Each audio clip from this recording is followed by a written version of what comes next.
Hello friends, AmyR here with Prairie Paper and Ink. Today's cards are my own participation in the Paper Crafters Unite Against Racism. Justine Hovey did a blog hop just a couple days ago and I completely missed it. I didn't see it ahead of time. You know, people could sign up for it. But I saw a card on Instagram by Laura Basson, aka Laura Fedora, which a lot of you that follow me know her. And she makes fabulous cards and does hilarious videos and all that stuff.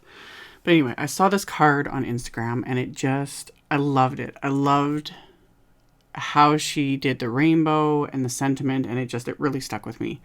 So I wanted to do my take on that in a similar way. And then I also wanted to do a second card in rainbow colors. Like I wanted to do the rainbow of skin colors and then the rainbow in rainbow colors and do two causes at once, basically. So to do that, I have the Build a Rainbow wafer die that I bought a very long time ago. It's been sitting here. I pull it out. I'm not even kidding. I pull it out like every few days and I have a project in mind and then, you know, something else comes up. So this time though, I pulled it out and I die cut some watercolor paper with it. And I've got all these pieces. And then I even did a second wafer die because I was, you know, figuring out how I was going to do the inside. So I used the Rainbow Heart wafer die. So I've got all these pieces for two cards. So a whole bunch of rainbow pieces, all from watercolor paper. And I've shown in previous videos how I'll leave all the pieces inside the cardstock and watercolor it that way.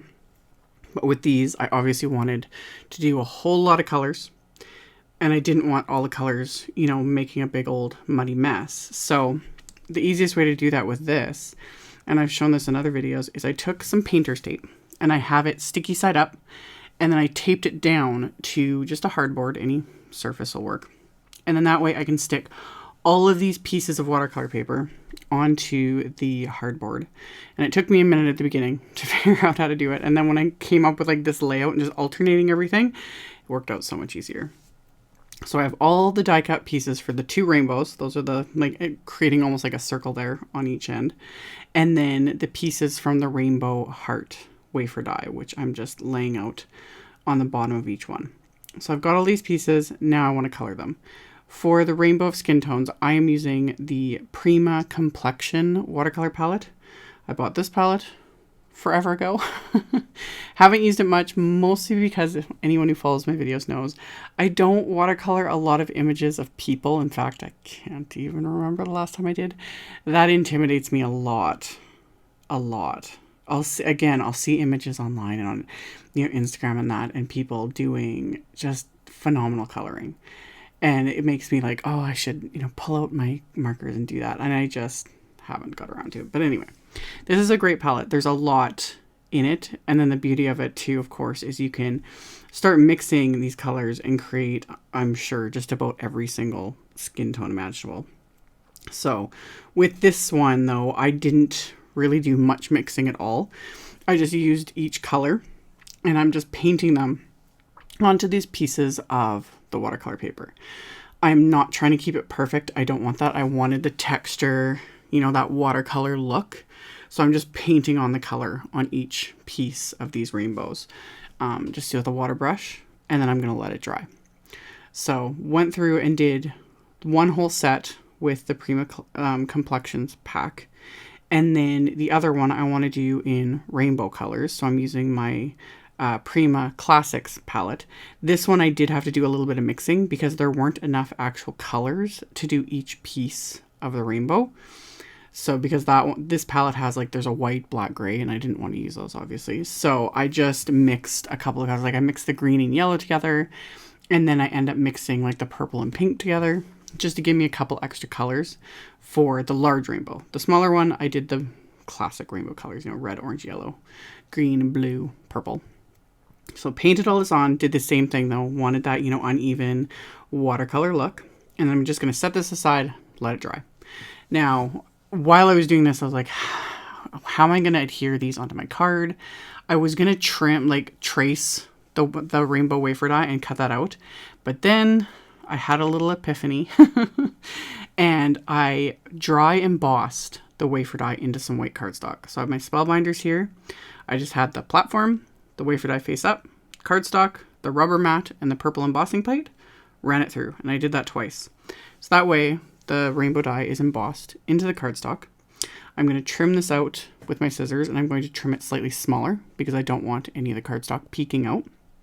But now I've got the exact size I need, plus all the lines are embossed, which is going to just make it so much easier when I go to adhere all the rainbow pieces. So I did that with both of these rainbows, just quickly trim them out, just kind of running like inside the lines. And then I'm just running craft tacky glue, and I started with the smallest rainbow piece and then worked my way out. Really easy. So I just kept going in, adding some craft tacky glue, and then lifting off each piece, which obviously by this point has completely dried. Didn't really take very long to dry. And then because it's painter's tape, these just lifted right off, you know, didn't tear my cardstock, anything like that. And I just keep going till I've built my rainbow. Sped this up in editing, but you guys get the idea. Really, really easy. I didn't work too hard again also on like lining up perfect. They pretty much lined up since I have those lines embossed, but I didn't worry too much about making it again completely perfect. It's kind of the whole point as well. Imperfection, and yet imperfect yet perfect, you know. So did the skin tone one first, and then I'm going in and doing the rainbow color one. So I'm just going to say it. For those that aren't aware, I already posted my stance on my Instagram and my Facebook.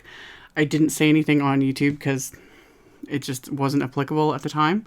But I hope this makes it very clear where I stand on the matters of, you know, Black Lives Matter, pride, trans, all of it. That's the only regret I have. I wanted to mention that.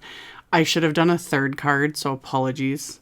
I should have done a third card in the trans colors. I actually didn't learn until, I'm not sure when, but more recently in life, that there are trans colors, like the trans flag and all that, which I should have done a card for that. So I apologize for that because I stand with you as well. So I created both of these cards, or rainbows. To create the card, I'm using a sentiment from the Stronger Together stamp set. I've actually used this stamp set a couple times already. It came in a Simon card kit. And I've used this sentiment as well. And when I saw Laura's card, she used this sentiment and it literally stopped me in my tracks. And it just, using it in this way, with these images, these colors, it took on a much deeper, stronger meaning. And it just, that's why I had to make these cards. I had to share them with you all. I hope someone, if just one person sees this and knows that you are loved and that I stand with you and that I am in your corner. And it's not just me. There are so more. There's so many people. So this sentiment just took the cake for me, if that makes any sense. I inked it up with black ink, stamped it onto the white cardstock, making sure and taking the extra care, because that's also something I talk about in my videos. It's like, oh, if you get a smear, you know, splatter where I don't want it, that sort of thing. It's like, cover it up with an embellishment. Doesn't need to be perfect. Again, wasn't striving for perfection with these, but I wanted things to be clean and crisp. Like the white card base, I wanted these rainbows to stand out and this sentiment to take focus. So I was aware while I was creating these, like trying to be more aware of like whether or not I had ink on my hands. So I don't want, you know, smears on the cards and that sort of thing.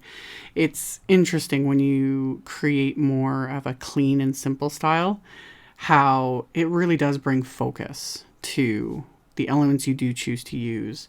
And you just need to be a little more. That's probably why I don't do clean and simple as often. I really like it. If you are a fan of the clean and simple style, I also highly recommend Kathy Zielski, aka she does the CZ design line for Simon Says Stamp. But she does clean and simple just fabulously. And she shares so many tips and tricks. She's actually got a degree in graphic design and it shows. She's just brilliant. So I love her work. I'm just not good at it. I like to make a mess.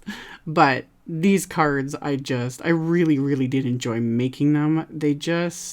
It's a small gesture, I know, but I hope it makes someone's day. And I will link to Justine's blog post in my description box and on my blog so that you all can see it, because she's got links to a ton of designers that were part of her hop. There's inspiration, there's links to Black-owned businesses, that sort of thing. So I will link to that.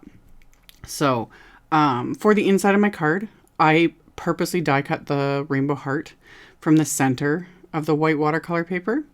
And I did that on purpose so that I could adhere that to the inside of my card and then inset all those heart pieces so that it makes it kind of like still flat on the inside of the card, but you still have the heart shape. I can still write a message to the recipient. I kept it very simple and just did the love you sentiment. I thought that, again, just said everything I needed to say for now. And then after I had finished the insides of these cards, I am going to adhere the card fronts. And these are A2 cards, which is also not the norm for me lately, but it worked best for these rainbows just to really get them to take focus. And I used craft cardstock like Neenah, Desert Storm, and then Simon's Smoke cardstock for the bases. And then I adhered the card front, and then I popped the rainbows up with some Big Mama foam tape. And then once these are popped into place, these cards are complete. So I will have links to all the supplies I used if anyone is interested. And then, like I said, I will link to, I'll link to Laura's card in the description box below. And I will link to Justine's blog post that has so many links. There were so many designers that participated. And I'm kicking myself for not having my life together enough to notice things and get, involved in time. So better late than never, hopefully. But anyway, I hope you all are having a wonderful day, and I will see you all very soon in the next video. Bye.